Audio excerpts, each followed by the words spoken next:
This video assumes you're already familiar with Oceanfalls somewhat. If you haven't read the webcomic, I'll wonder how you even got here, and I highly recommend you go and read it first, even if you don't end up coming back.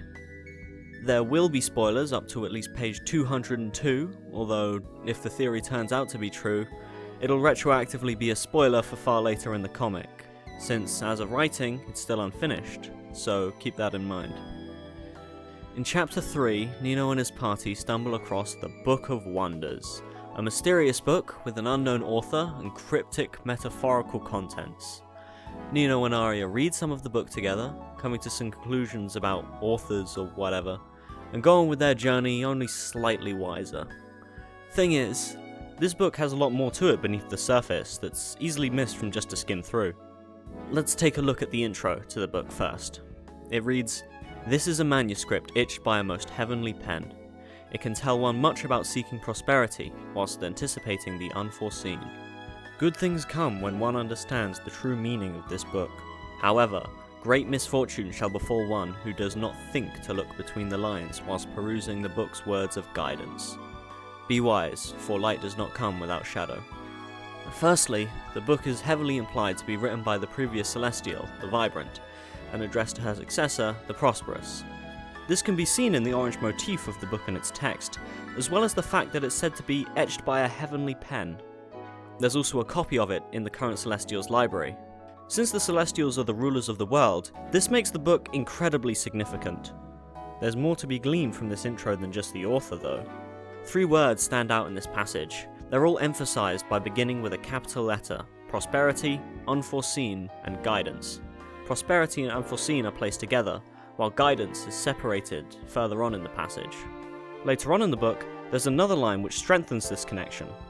Utilizing the unforeseen can lead to a prosperous end, but pompous prosperity is easily blindsided by the unforeseen. Again, the terms unforeseen and prosperous are capitalized. They're put on seemingly equal footing in terms of importance.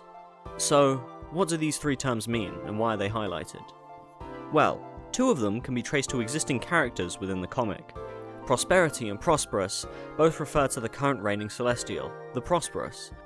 The word guidance refers to the Angel of Guidance, and ex-guide to the aforementioned Queen, Kaji Pixis. Both terms are closely related to Celestial royalty.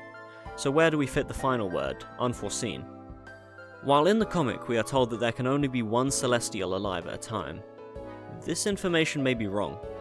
Considering the 2 terms are placed next to each other and seem to be given equal importance, the text in the Book of Wonders may in fact be implying that there are 2 Celestials at the same time. The Prosperous, the one we all know, and a second secret one, the Unforeseen. This isn't actually as much of a leap as you might think. There's numerous points of evidence that support this theory. Firstly, in S. Shatter, at the end of Chapter 2, we see the Prosperous in her room reading a book. In this room, there are multiple paintings that hang on the walls depicting the Prosperous herself, and in one, her guide Kaji as well. However, all of these paintings seem to be missing one edge to their frame, as if they had been cut in 2, and only half of the painting is being displayed. Perhaps the missing half of each painting depicts the unforeseen. Additionally, in one of Kaji's flashback scenes, we see a similar gap in this image. The image is off balance, seemingly missing a person, a perfect slot to put in another Celestial. Thirdly, on page 202, where Nino and Arya are reading the Book of Wonders, there's a footnote at the bottom of the webpage. It states, "Many things come in pairs, my dears." It could be referring to Celestials with this statement. Maybe, maybe not. There's still some details left to iron out. For example, everyone knows about the Prosperous, but why not the Unforeseen? Were they hidden? And why would the existence of the second Celestial be hidden, if it were? Why does Kaji even not know about them? He was the closest person to the Prosperous. Well, if we look at the Book of Wonders again, focusing on the cover of the book this time, we can see 3 notable details: a red moon, a golden sun, and 2 constellations. These constellations have 1 star each marked in red and gold, respectively. Since it's well known within the comic that the colour gold is associated with the Prosperous, and she's mentioned within the book itself, we can deduce that the gold sun and the gold marked constellation both represent the Prosperous. Through this, we can infer that, since it's put on the same level of importance as the gold symbolism, that the red moon and the red marked constellation represent the unforeseen. starting with the constellations. The one marked with gold is Septrum Brandenburgicum, the Sceptre of Brandenburg, a constellation that is no longer in use. The red marked constellation is Horologium, the pendulum clock. While Septrum Brandenburgicum does not appear anywhere else in the comic, Horologium appears in 3 other places. Once in an image depicting the winged overworld surrounded by other constellations, once when Kaji is falling from the overworld, and once in a certain panel I'll touch upon later. The important instance is here, when Kaji falls from the winged overworld after rebelling against the prosperous. The appearance of this constellation in the sky here may imply that Kaji's rebellion is tied to the Unforeseen in some way. This would fit into why Kaji has no memories of the Unforeseen. Kaji has selective amnesia about the reason behind his betrayal, seemingly caused by the prosperous's punishment. This could easily extend to cover an entire person as well. We've seen this happen with Nino's similar amnesia when he forgot about Arya and Five. This would also partially explain the two-sided note that Nino gives to Kaji. Initially, the writing on the second side of the note is red, but upon showing it to Kaji, the note inexplicably appears to have changed the colour of its words to gold instead. The narration draws attention to this change, and it's been explicitly stated to not be a retcon. Kaji then explains he and the Prosperous wrote the note together, when in reality, since the note used to be red, he actually wrote it with the Unforeseen, and his memory is faulty.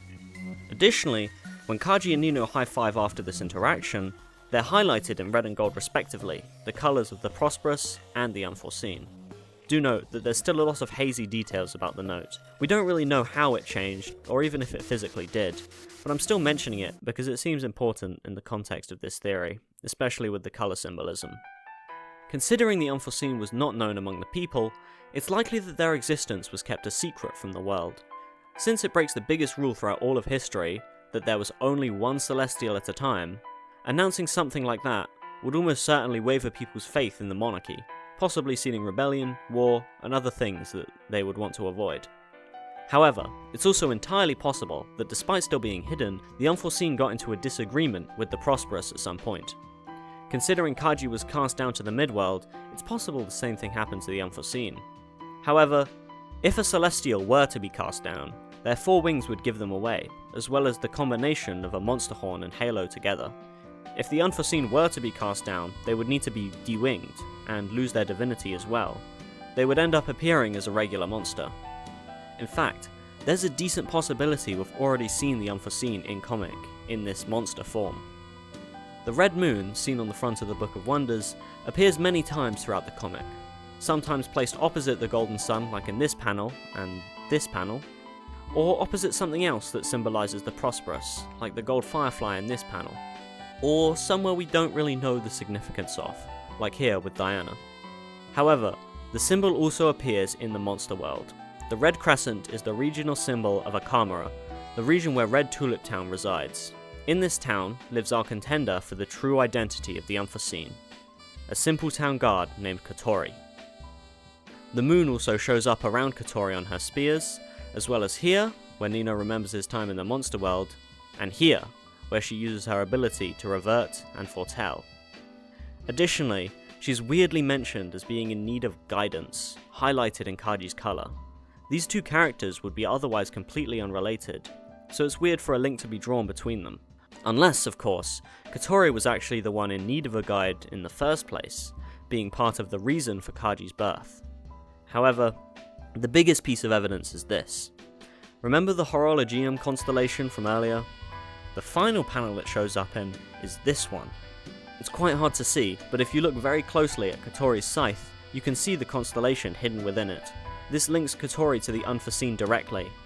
Monsters aren't usually linked to constellations. That's a motif reserved for winged and celestials. Not to mention, the colour scheme already lines up with both of them having a theme with the colour red. There's also a theme of light and shadow mentioned in the Book of Wonders, which lines up with what we know about the Prosperous, who has a core theme of light, and Kotori, who engages with the spirits of the shadows.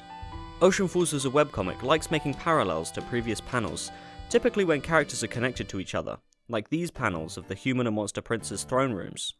During Kotori's introduction on page 29, we see a panel of her looking menacingly downwards with shadows covering her eyes. There's a parallel of this panel on page 173. This time, the prosperous is making this exact expression. This draws another connection between the characters, which would be tricky to explain outside the context of this theory. Katori has also been seen in this one particular panel, which, I mean, look at it. It's literally just giving Katori wings and a halo. Katori's backstory lines up with this theory as well. The flashback, starting on page 190, shows Katori meeting Suverland for the first time, in which she states her age as 14, 5, and 4, maybe. Adding these numbers up results in an age of 23 at the time. Considering it was just after the human-monster war began, this would be about 6 years before the start of the comic, putting her at 29 years old during the events of the comic.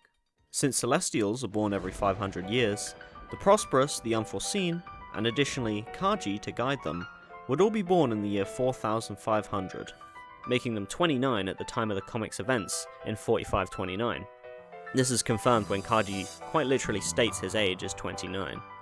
Katori is also really weird. She talks about destiny and mysteriously got distant that one time, and she talks to spirits like it's normal.